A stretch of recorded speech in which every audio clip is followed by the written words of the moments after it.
メイトの社長さんのトーマスさんと、早速お話ししてみたいと思います。Nice to meet you. It's nice to meet you too. I'm Yosuke. Nice to meet you too, Yosuke. メイトの社長に就任したっていうのはどういう経緯だったんですかね。 During COVID, I decided to change jobs and go out of the regular sort of scale-up model of scaling fashion brands and start to work on digital and the whole digital environment around a brand and how the digital touch points link the brand to the consumer. And so I joined a digital agency and I was a CEO of this digital agency in the US, working with luxury fashion retailers, mostly French, that you probably all know and have heard of. Mate contacted me to come and structure the business and then scale it internationally. I was incredibly intrigued and I found the opportunity to be quite incredible because the brand itself sits in a very specific niche between a lifestyle product, so like a fashion product, but also e-mobility. I like the fact that it changes people's behaviors going forward in an urban environment, bridging the gap with sustainability within an urban environment. And I think it's a sector that has an incredible growth potential. So for me, the combination of the brand, the sustainability, doing something good for society, and also applying it to a tech kind of scale-up model was something that I found of extreme interest. デンマークが環境先進国っていうふうに言われていて、でそこでこう発祥のメイトっていうものなんだけど、なんでそのデンマークが環境先進国になってると思いますか、トーマスさん的には。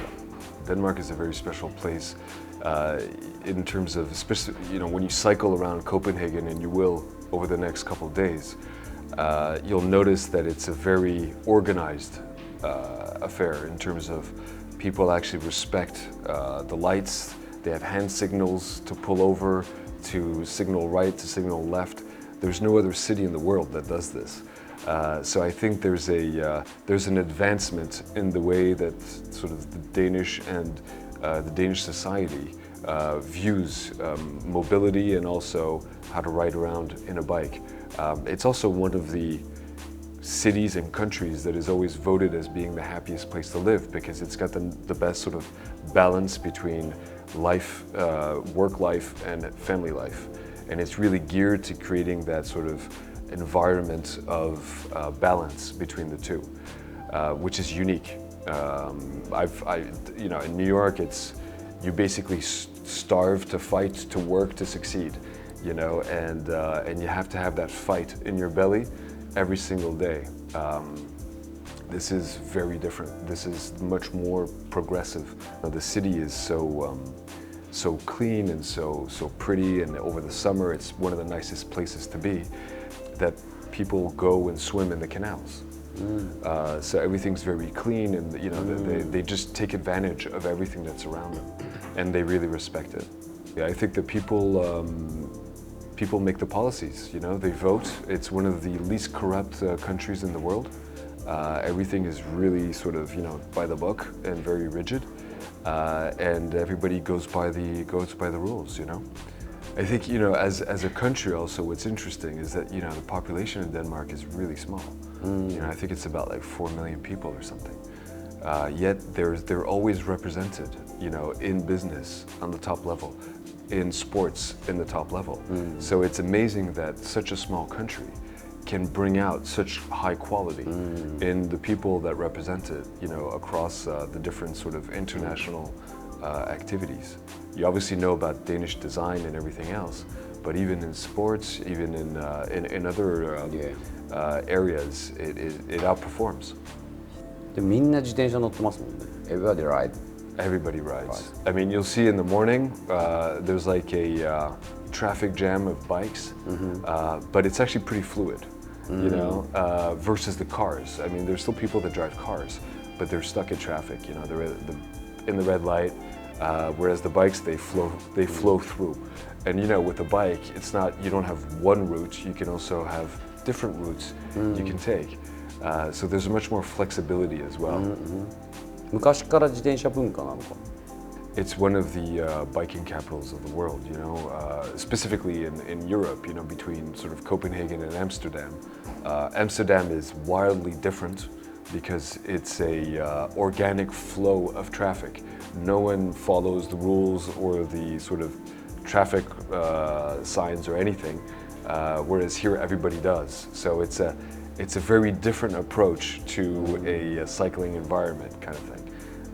But it has been existing for a long time, and people have been riding bikes from early days simply because most of them couldn't afford necessarily to have a car or to drive it around.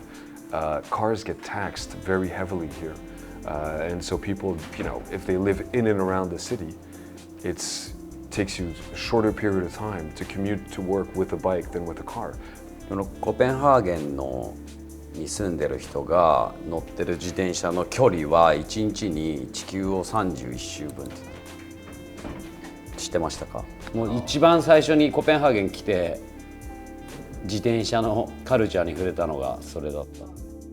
That's crazy, right? Yeah. めっちゃ乗るやん。Yeah.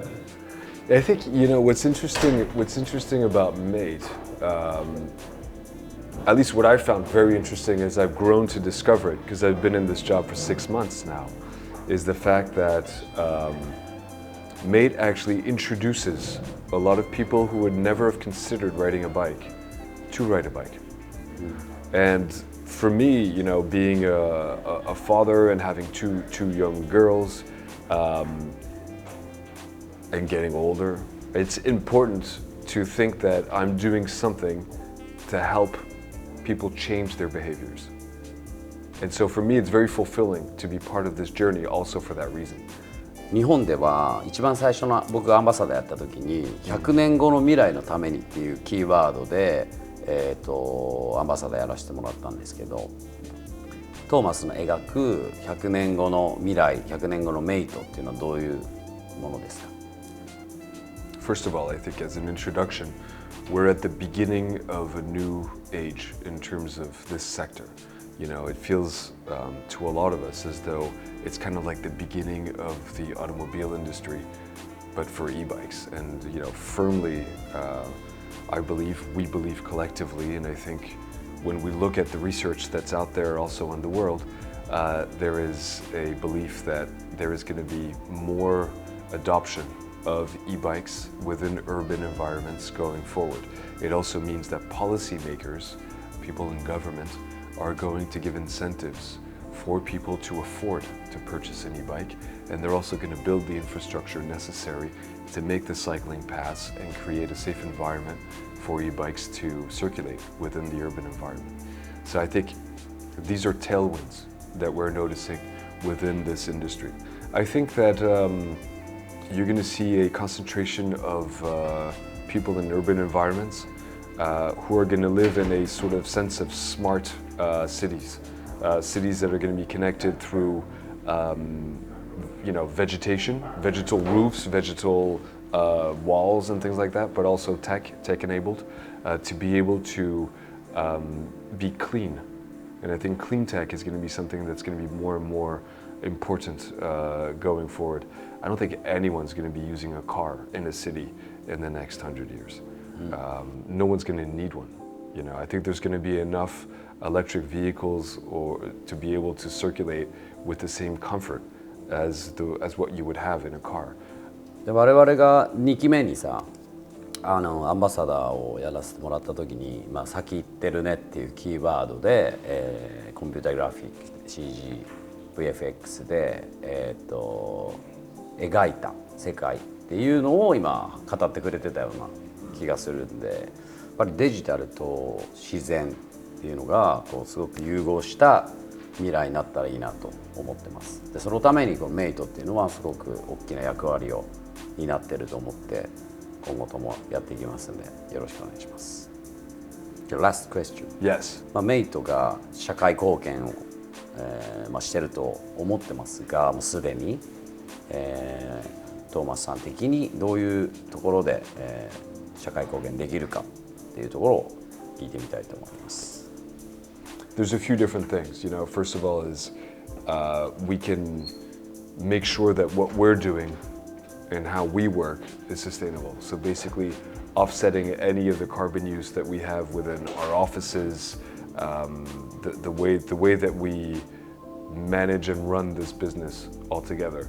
And then we can ask for our suppliers to also adhere to a specific charter where they offset their emissions, they have recycling programs, they have zero waste policies, they use renewable resources or renewable resources to basically feed their energy, such as sunlight and wind instead of fossil fuels.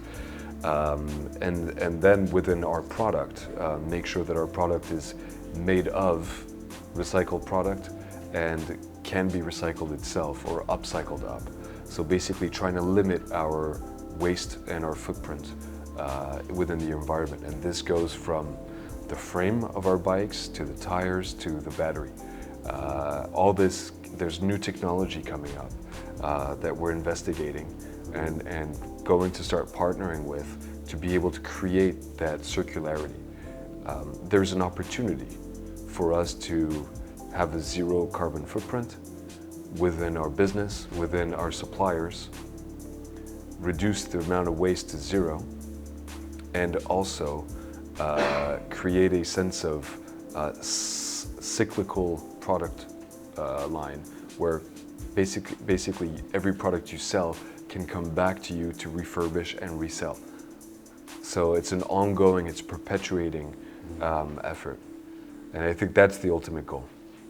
Thank you so much. Thank you very much. It was a pleasure. Thank you.